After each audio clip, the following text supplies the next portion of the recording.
যখন আমরা সেকেন্ড ইনিংসে ব্যাটিংয়ে গিয়েছিলাম তখন আমরা নিজেদের ভিতর কথা বলতেছিলাম, স্পেশালিস্ট আমি প্লেয়ারদের একটা কথা বলছিলাম যে এই উইকেটে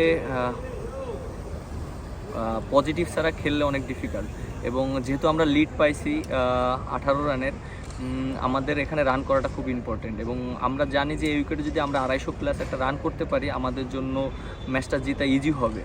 এবং মেসেজটা এই ছিল যে প্লেয়াররা পজিটিভ খেলবে। যখন দীপুকে আমি একটা কথা বলেছিলাম, কারণ সৌরভ ভাই যখন অসুস্থ হয়ে গিয়েছিলো তখন টিমের ভিতরে একটু পাজেল হয়ে যাচ্ছিলো সবাই, ওই জায়গাটা ব্যাটিং করাটা একটু ডিফিকাল্ট, বাট দীপুকে আমি বলেছিলাম, ও রাজি হয়েছে।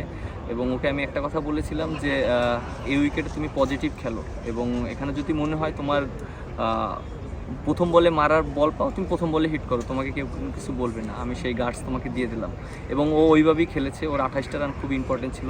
এবং আমি যখন আবার 4 নম্বরে গেলাম আমিও ওই মেন্টালিটি নিয়ে খেললাম, কারণ আমাদের এই উইকেটের রানটা খুব ইম্পর্টেন্ট ছিল। এবং প্লেয়ারদের মেসেজটাই এই ছিল যে একটা রান খুব ইম্পর্টেন্ট, এবং প্রত্যেকটা প্লেয়ার যেন রানের জন্য ক্রিকেট খেলে, যে এর মানে না যে টেস্ট ক্রিকেট ঠেকাবো বা বল কি হয় না হয়। সো আমরা এইভাবে প্ল্যানে খেলেছি।